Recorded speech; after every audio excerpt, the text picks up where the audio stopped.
সার্থক জনম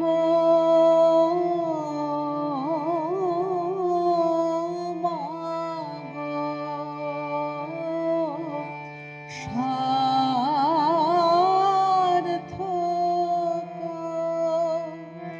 জনম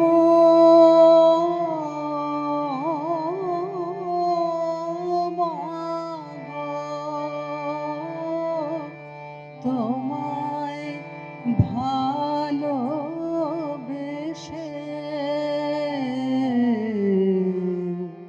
যদি ব্যক্তিগতভাবে বলেন তাহলে আমার যেটা বুদ্ধদার ক্ষেত্রে সবচেয়ে বেশি মনে পড়ে তা হচ্ছে বুদ্ধদার সাথে আমার দেখুন আমার যে বহু মানে কি বলবো খুব ঘনিষ্ঠতা ছিল সেই অর্থে বা মানে যারা অনেক বছর ধরে বুদ্ধদার সাথে একসাথে রাজনীতি করেছেন তাদের মতো ঘনিষ্ঠতা ছিল এমন তো নয়, আমার সাথে অনেক পরে পরিচয়, কিন্তু যাই হোক আমি খুবই স্নেহ পেয়েছি আমার মানে 2007-8 সাল থেকে শুরু করে যতদিন বুদ্ধদা খুব সক্রিয়ভাবে বিশেষ করেছিলেন আমি খুবই স্নেহ পেয়েছি।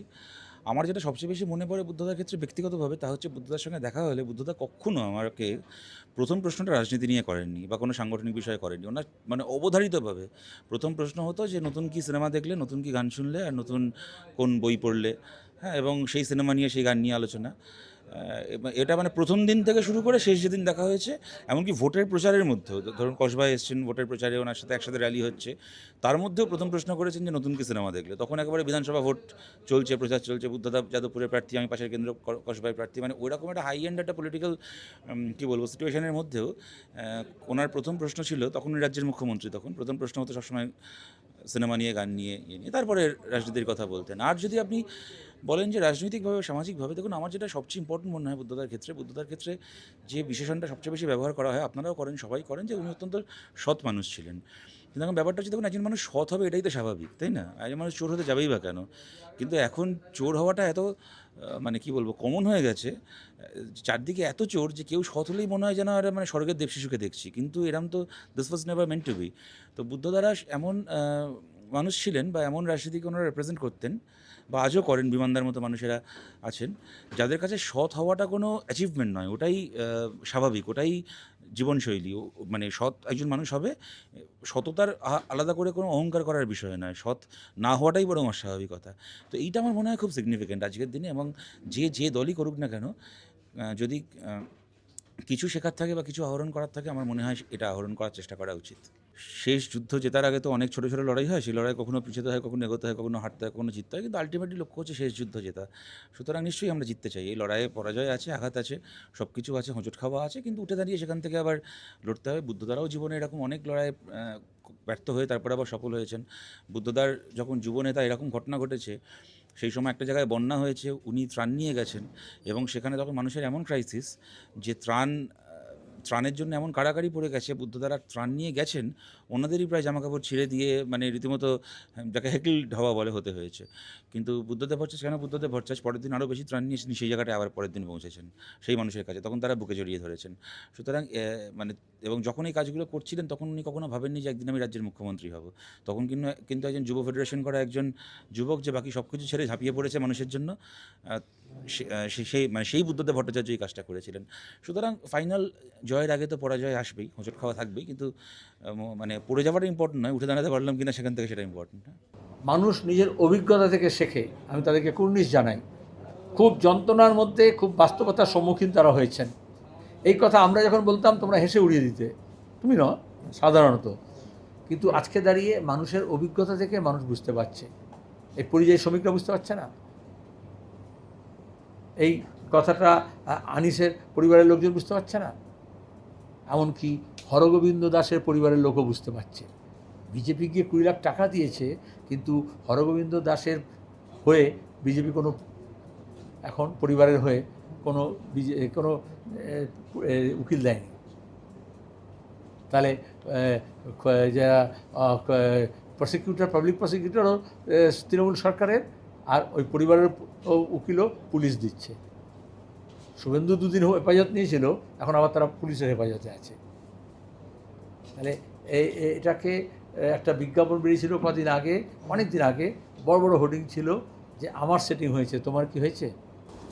নানান আন্দোলন সংগ্রাম সাংগঠনিক কাজকর্মের মাঝখানে কুমার বুদ্ধ ভট্টাচার্য এবং সীতারাম ইয়েচুরি স্মরণ করে বিভিন্ন স্তরে বিভিন্ন ধরনের কর্মসূচি তারা পালন করবেন, আলোচনা, সেমিনার, বিতর্ক।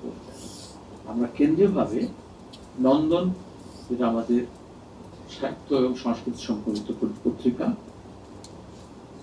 তার উদ্যোগে আমাদের সবার সহযোগিতায় আমরা প্রবন্ধ প্রতিযোগিতা, সেটা বাংলায়, তার সঙ্গে হচ্ছে ইংরেজিতে এবং হিন্দিতে, নবম দশম শ্রেণীর ছাত্রছাত্রী, একাদশ দ্বাদশ, আন্ডার গ্রাজুয়েট, পোস্ট গ্রাজুয়েট এবং তার সঙ্গে সর্বসাধারণ বিভিন্ন বিষয় ভাবনা আমরা দিয়ে দিয়েছি। বিস্তারিত বেরিয়ে যাবে সোশ্যাল মিডিয়ায় এবং গণশক্তিতে, অন্যান্য পত্রিকায়, সমাজ মাধ্যমে এবং যারা গণমাধ্যমে। তারপরে আমাদের সংগঠনের মাধ্যমেও বিভিন্ন জায়গায় আমরা সেই বার্তা নিয়ে যাব। আগস্ট মাস জুড়ে সেই ভাবনাকে সামনে রেখে বিষয় ভাবনা আমরা দিয়েছি, নির্দিষ্ট টপিক আমরা দিইনি, থিম দিয়েছি, নিজস্ব শিরোনাম তৈরি করে যাতে লেখালেখি হয়। কারণ আমরা চাই এই সৃজনশীল কাজকর্ম, যেটা বুদ্ধদাস আর সীতারাম দুজনেই লেখালেখি করতেন, পার্টি নেতৃত্বের সঙ্গে সঙ্গে তারা এই কাজের যথেষ্ট উল্লেখযোগ্য ভূমিকা পালন করেছে, আপনারা শুনলেন এবং জানেন।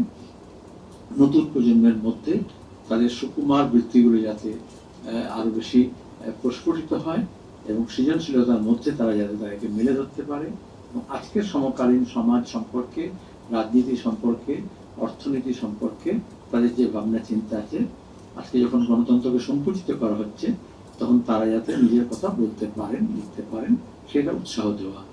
এই বাংলা, হিন্দি, ইংরেজি ছাড়াও এদেশের অষ্টম তপশিলে অন্তর্ভুক্ত যে কোনো ভাষা, যেমন আমাদের এখানে নেপালি আছে, সংস্কৃত আছে, এই সাঁওতালিদের ভাষা আছে, তাহলে উর্দু আছে, এরকম আরো অনেক ভাষা আছে। কলকাতা শহরেই কত ভাষা বলা হয় কথা, যে যে পারেন নিজের ভাষাও লিখতে পারেন, সেগুলো আমরা গ্রহণ করব। এখন আমি সতর্ককে আগে অনুরোধ করবো আরেকটি গান শোনানোর জন্য। আমরা অংশগ্রহণ করেছি, একেবারে রাত জাগা থেকে শুরু করে, মশাল মিছিল থেকে আরম্ভ করে, ধর্ণা থেকে আরম্ভ করে, জেলে যাওয়া, মিথ্যা মামলার সম্মুখীন হওয়া, এখনো সেই বিচার অধরা। এই জন্য অভয়া মঞ্চের তরফ থেকে, বিভিন্ন চিকিৎসক সংগঠনের তরফ থেকে, নানান সংগঠনের তরফ থেকে নানান কর্মসূচি হয়েছে। আগামীকাল কালীঘাটে জমায়েত, কালীঘাট চলো বলে ডাক দিয়েছে অভয়া মঞ্চ, এবং আরো অনেকগুলো কর্মসূচি আছে 14 তারিখেও, আমি সবটা বলছি না। এসব কর্মসূচিতে আপনারা সবান্ধবে সহকর্মীদের নিয়ে সোৎসাহে অংশগ্রহণ করবেন, এই আশা রাখি এবং আহ্বান জানাই।